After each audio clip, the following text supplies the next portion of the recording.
افسوس ایسے اپنے انجینئر خود ہم نے دیکھے، ہمارے ساتھیوں میں سے، ہمارے ہم عمر لوگوں میں سے، جن کو نماز کا ایک لفظ یاد نہیں، انجینئر صاحب ہے بھائی،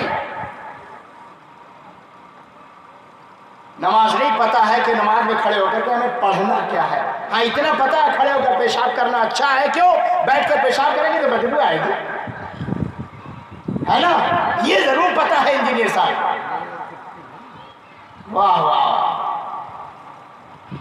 شادی کی جاتی ہے عورت سے 4 چیزوں کی بنیاد پر، مال کی وجہ سے، حسن کی وجہ سے اور خاندان کی وجہ سے۔ خاندان پہ بھی ہم بہت لڑتے جھگڑتے ہیں، چاہے چوروں چکاروں کا خاندان ہو، ڈکیتوں کا خاندان ہو، تو سوچتے ہیں بدماش ہے اس گھر کے، یار چلو کر لیتے ہیں، کام آئیں گے، لاٹھیاں مضبوط ہیں۔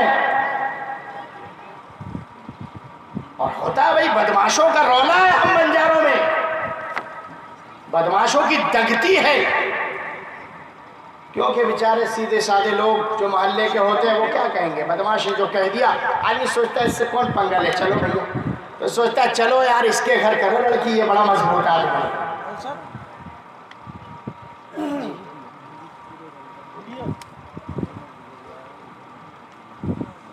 تو مال کی وجہ سے، خوبصورتی کی وجہ سے، اور حسب و نسب خاندان کی وجہ سے، اور دین کی وجہ سے، جو بیچارہ سب سے کمزور ہے،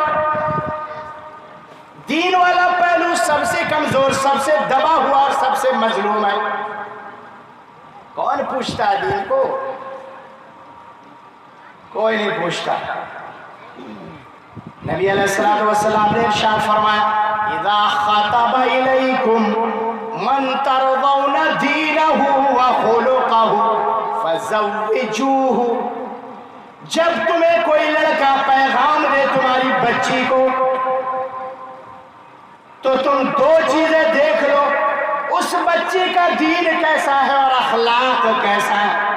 اگر دین صحیح ہے، دین والا ہے اور اخلاق والا ہے، فزوجوہ، شادی کر ڈالو۔ مال مت دیکھو، خوبصورتی دیکھنے کی ضرورت نہیں، حسب و نسب دیکھنے کی ضرورت نہیں، دین دیکھو اور اخلاق دیکھو اور شادی کر ڈالو۔ مشکل ہے بہت، تھوڑا سا مشکل ہے، بہت مشکل ہے۔ ہم نے جو عادت بنائی ہے اس لیے مشکل ہے، عادت نہیں بنی ہوتی تو مشکل نہیں تھا۔ تو فرمایا کہ 4 صفات کی بنیاد پر شادی ہوتی ہے، لیکن چوتھی جو صفت ہے دین، وہی سب سے زیادہ کامیاب ہے۔ وہ شخص جو دین والی عورت سے شادی کرے گا اور کامیاب ہے انشاءاللہ، دنیا میں بھی آخرت میں بھی، اگرچہ لوگوں کی نگاہ میں وہ ناکام ہی کیوں نہ ہو، لوگوں کی نگاہ میں وہ حقیر ہی کیوں نہ ہو، لوگوں کی نگاہ میں وہ ذلیل ہی کیوں نہ ہو، دین اگر جس کے پاس ہے تو سمجھ لو کہ وہ دنیا میں بھی کامیاب ہوگا انشاءاللہ اور آخرت میں بھی کامیاب ہوگا۔ کوشش کرو کہ بیوی جب بیٹے کی لاؤ تو دین والی لاؤ۔ آج جو معاشرے میں بگاڑ آیا ہے، معاشرے میں جو ماحول بنا ہے گندا، اس کی ایک اہم وجہ یہ بھی ہے کہ ہم نے دین والی لڑکیوں سے شادیاں نہیں کی اپنے بیٹوں کی۔ یہ ماں باپ کی ذمہ داری ہے۔ الٹی سیدھی لڑکیاں، اور کوئی ضروری نہیں ہے کہ دین چمکتا جو نظر آتا ہے سب سونا نہیں ہوتا، چمکتا جو نظر آتا ہے سب سونا نہیں ہوتا۔ نجا ظاہر پرستی پر اگر کچھ عقل و دانش ہو، کوئی ضروری نہیں ہے کہ دین داڑھی سے ظاہر ہو، کوئی ضروری نہیں ہے کہ دین کرتا پاجامے سے ظاہر ہو، کوئی ضروری نہیں ہے کہ لڑکی کا دین نقاب سے ظاہر ہو، کوئی ضروری نہیں ہے کہ لڑکی کا دین اس کی باتوں سے ظاہر نہ ہو۔ نہیں، آپ اندازہ لگاؤ کہ اس کے اندر دین ہے کہ نہیں ہے۔ واقعی اگر اس کے اندر دین ہے، جیسے اب ہوگا ویسے شادی کے بعد بھی ہوگا، اور جب دین والی لڑکی گھر میں آئے گی تو سمجھ لو کہ ماں باپ کی یہ بے عزتی اور یہ توہین نہیں ہوگی جو آج ہو رہی ہے۔ یہ نوبت ہی نہیں آئے گی کہ ہم نے جڑ کاٹ دی ہے، ہم نے درخت ہی وہ نہیں لگایا ہے کہ جس سے ہمیں ببول کے کانٹے ملے۔ ہم نے درخت وہ لگایا ہے جس سے ہمیں گلاب ملے، ہم نے درخت وہ لگایا ہے جس سے ہمیں بیلے کی خوشبو ملے، ہم نے درخت وہ لگایا ہے جس سے ہمیں پیار، محبت اور دین ملے، وہ درخت لگایا ہے۔ لہذا بیٹے کے لیے اچھی بہو کا اختیار کرنا یہ ماں باپ کی ذمہ داری ہے۔ اور اچھی بہو کون ہے؟ دین والی۔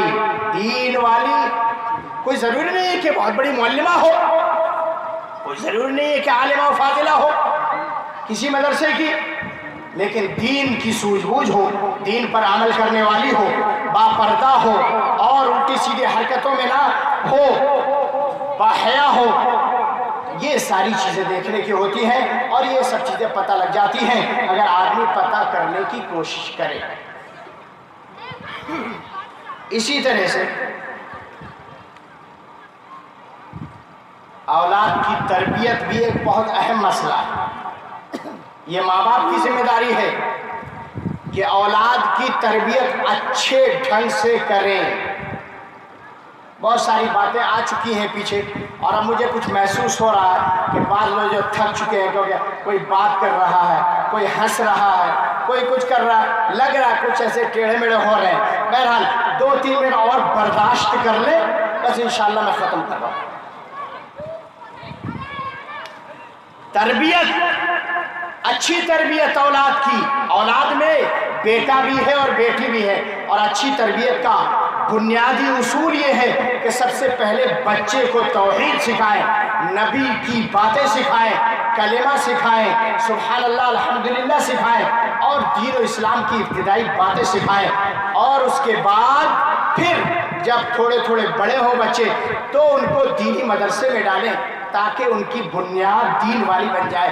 اسلام منع نہیں کرتا ہے عصری تعلیم سے، اسلام منع نہیں کرتا ہے ڈاکٹری سے، اسلام منع نہیں کرتا ہے انجینئرنگ سے، اسلام منع نہیں کرتا ہے کسی بھی دنیاوی تعلیم سے، لیکن اسلامی تعلیم بھی ہونا یہ سب سے پہلی چیز ہے۔ اپنے آپ کو، اپنے بچوں کو اتنی اسلامی تعلیم دے دو کہ ان کی بنیاد اسلامی ہو جائے، اس کے بعد دنیا کے کسی بھی اسکول اور کالج یونیورسٹی میں پڑھاؤ۔ آپ میں بتاؤں ایک واقعہ، مکے میں ایک مرتبہ میں حج پر تھا تو ایک شیخ ملے مجھے، سعودی شیخ۔ مسجد خیف یہ مینا کے اندر واقع ہے اور جو حج کرنے گئے انہوں نے دیکھی ہے۔ مسجد خیف میں ہم بیٹھے ہوئے تھے، ایسے 2 لوگ تھے ہم، اچانک ایک شیخ ہمارے برابر میں آ کر کے بیٹھے۔ تھوڑی دیر کے بعد ان کو فون کی ضرورت پڑی، انہوں نے ہمارے موبائل سے فون کیا اپنے گھر۔ تو ہم نے پوچھا کہ آپ کہاں سے ہیں، کیسے ہیں؟ انہوں نے کہا میں مکے ہی کا ہوں اور موبائل نہیں لے کر آیا ہوں کیونکہ حج کے یہ 5 دن ہوتے ہیں اللہ کی عبادت کے لیے، لہذا ان 5 دنوں میں خوب اپنے آپ کو خالی رکھ کر میں اللہ کی عبادت کر لوں، اب بعد میں تو موبائل لگا ہی رہتا ہے، کبھی ایمرجنسی آ گئی تو آپ لوگوں کے موبائل سے کال کر لوں گا۔ بڑی اچھی بات ہے۔ پھر پوچھا ان سے کہ شیخ جو ہے آپ کیا کرتے ہیں؟ ہم سے وہ پوچھنے لگے، ہم نے کہا ہم تو ابھی پڑھتے ہیں۔ تو بولے اچھا، تو بڑے خوش ہوئے، کہاں کے ہیں؟ ہندوستان کے۔ اچھا کون ہے بھائی؟ جیسے ہم نے، انہوں نے خود ہی کہا کون ہو بھائی؟ سلفی؟ الحمدللہ، بہت خوش ہوئے سن کر کے۔ اور اس کے بعد پھر انہوں نے کہا میں ایک ڈاکٹر ہوں، MBBS، برٹن سے میں نے ڈاکٹری پڑھی ہے۔ کہاں؟ برطانیہ سے۔ برطانیہ سے میں نے ڈاکٹری پڑھی ہے۔ تو ہم نے پوچھا کہ شیخ جو ہے آپ وہاں کیسے پڑھتے تھے؟ تو بتانے لگے کہ وہاں پر تو گندا ننگا ماحول ہے، تو میں اپنا کمرہ ہمیشہ بند رکھتا تھا، کلاس میں جاتا تھا، اس کے بعد جب لوٹ کر کے آتا تھا تو ان کے ناچ گانے تماشے جو بھی چلتے تھے میں اندر سے بند کر لیتا تھا، وہ دھکے مارتے تھے کھولنے کے لیے لیکن میں کبھی نہیں کھولتا تھا، اور میں جو ہے ہمیشہ اپنے آپ کو ان سے بچا کر کے رکھتا تھا جتنے دن میں نے پڑھا۔ اور یہ ماشاءاللہ ان کی داڑھی اور بڑے علمی انداز میں بات کرنے کا انداز، پیار بھرے انداز میں بات کرنا، اس سے اندازہ ہوا کہ بڑے دیندار آدمی ہیں۔ بعد میں جب 2 دن اور گزر گئے، بولے حج تمہیں ہمارے ساتھ ہی کرنا ہے، ہم نے کہا ٹھیک ہے ساتھ میں رہتے ہیں۔ ساتھ میں ہی ہم نے 5 دن ان کے ساتھ گزارے۔ 5ویں دن انہوں نے کہا کہ ایسا ہے آپ ہمارے گھر چلو اور کچھ بیٹھتے ہیں، یہاں تو دنیا کی باتیں نہیں کر پائے، ایسا چلتے ہیں تھوڑا گھر چل کے کچھ گفتگو کرتے ہیں۔ گھر لے گئے وہ، تھوڑا آرام کیا، بیٹھے۔ اس کے بعد اذان ہوئی، نماز پڑھنے گئے، دیکھا کہ مسجد میں وہی شیخ امامت کر رہے ہیں۔ کیا کر رہے ہیں؟ امامت۔ ہمارا کوئی MBBS ڈاکٹر ہے جو امامت کرتا ہو؟ ہاں؟ کیوں؟ اتنا پتہ ہی نہیں ہے اس کو دین کے بارے میں۔ اب میں نے اس سے پوچھا نماز کے بعد کہ شیخ آپ امامت بھی کرتے ہیں، آپ ڈاکٹر بھی؟ کہہ رہے ہاں میں نے MBBS وہاں سے پڑھا ہے اور یہاں ام القریٰ یونیورسٹی جو مکے کی ہے، یہاں پر میں نے BA کیا ہے دینی تعلیم میں۔ تربیت ہو تو ایسے ہو۔ یہ ممکن ہے کہ ہم اپنی اولاد کو دین والا بھی بنائیں اور دنیا والا بھی بنائیں، دنیا بھی کمائے اور دین بھی اس کے ہاتھ میں ہو۔ ہماری اولاد کیوں بگڑ رہی ہے آج؟ لڑکے ہیں کھلے آوارہ گھوم رہے، جہاں چاہتے جاتے، رات میں کب آ رہے ہیں، کب گھر میں آ کر سو رہے ہیں، کوئی پتہ نہیں۔ نہ باپ پوچھتا ہے نہ ماں پوچھتی ہے۔ کہاں سے 3 بجے رات کے فلم دیکھ کر کے آ رہے ہیں، سنیما ہال سے بھی نکل کے آ رہے ہیں۔ نہ رہنے کا انداز ہے مسلمانی اسلامی، نہ پہننے کا انداز ہے، نہ بات کرنے کا اسلامی انداز ہے۔ کیا کون سی چیز ہے جو مجھے بتائیں آپ کے جو اسلامی انداز کی ہے ہماری؟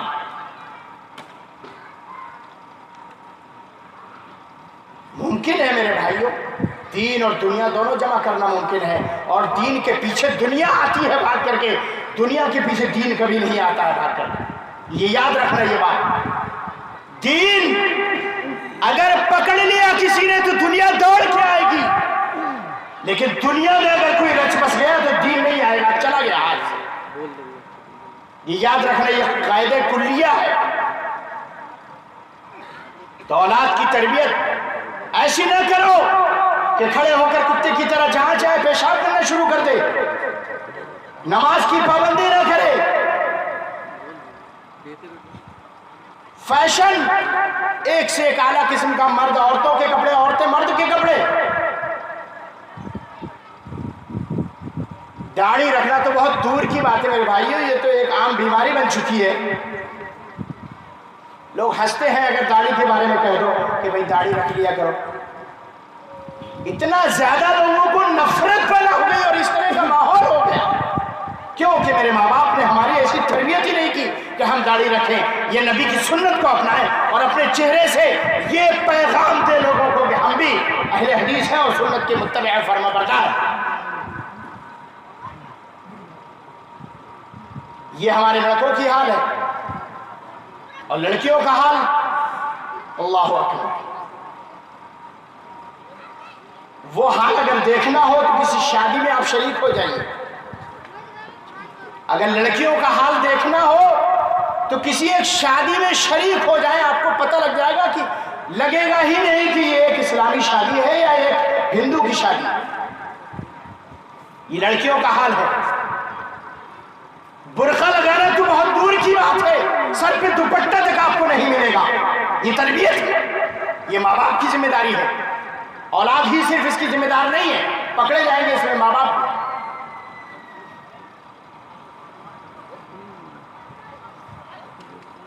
چوراہوں پر یا عام راستوں میں اگر شادی ہو تو دیکھو آپ لڑکیوں کو کیسے گھومتی ہوئی نظر آئیں گی۔ برا لگے گا ضرور آپ کو، یہ بات بڑی کڑوی ہے، لیکن کیا بتائیں، کہنا پڑ رہا ہے، تکلیف ہوگی لوگوں کو۔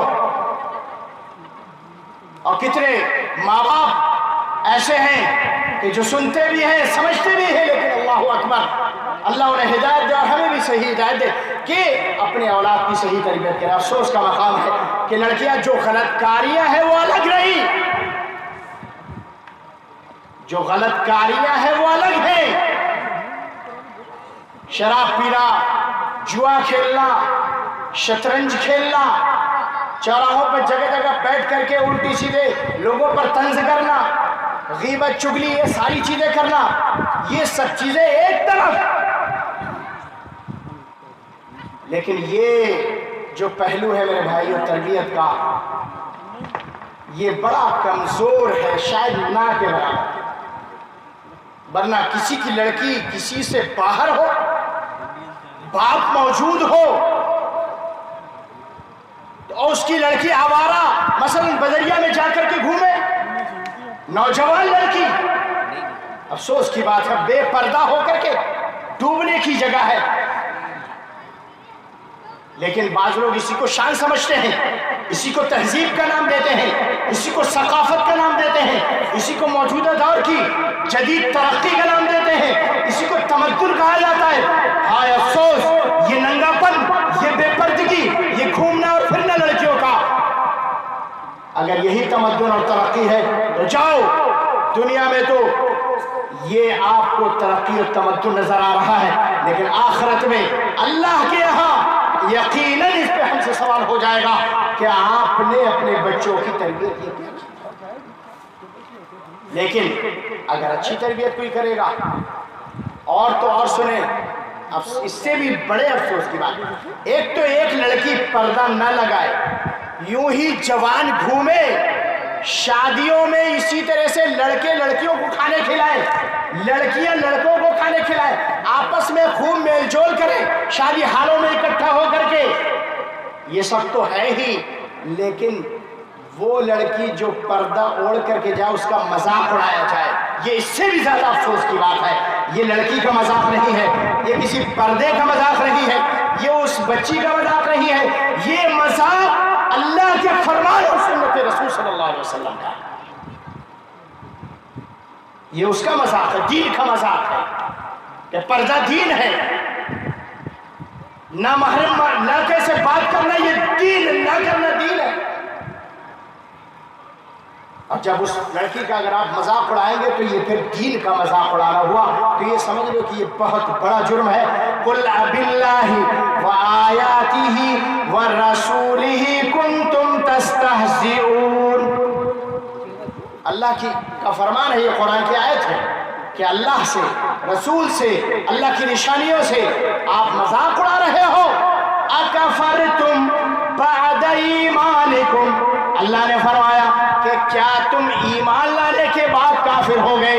اللہ کے دین کا اگر کوئی مذاق اڑاتا ہے، اللہ کے فرمان کا اگر کوئی مذاق اڑاتا ہے، یا محمد الرسول اللہ صلی اللہ علیہ وسلم کی سنت کا مذاق اڑاتا ہے، تو یہ سمجھ لو کہ ایمان کے بعد کفر ہے۔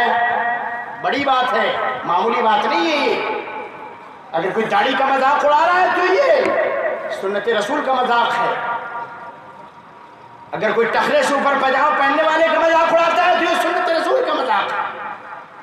اسی طرح سے اگر کوئی پردے والی عورت کا یا لڑکی کا مذاق اڑاتا ہے، یا غیر محرم مرد سے بات نہ کرنے پر اس کا مذاق اڑاتا ہے کہ ارے آج کل کے ماحول میں یہ کون ہے، یہ بوڑھی آ گئی، ارے یہ کون ہے، یہ تو لگ رہا پرانے زمانے کی کوئی عورت آ گئی، کہاں کی ہو تم، کس جگہ کی ہو، کیسے آ گئی یہاں، ہاں یہ کیا ہے میرے بھائیوں؟